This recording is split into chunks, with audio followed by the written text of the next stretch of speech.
নিজের সততা আর মূল্যবোধ কখনো অন্য কারোর আচরণের উপর নির্ভর করে না।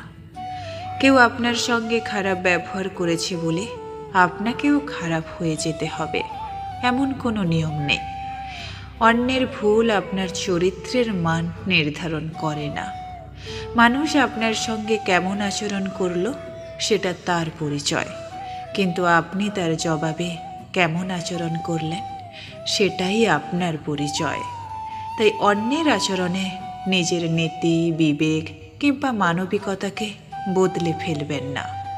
দিন শেষে প্রত্যেক মানুষ তার নিজের চরিত্রের জন্যই দায়ী।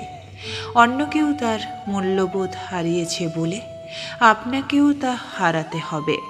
এটা কোনো প্রতিশোধ নয়, বরং নিজের কাছেই নিজের পরাজয়।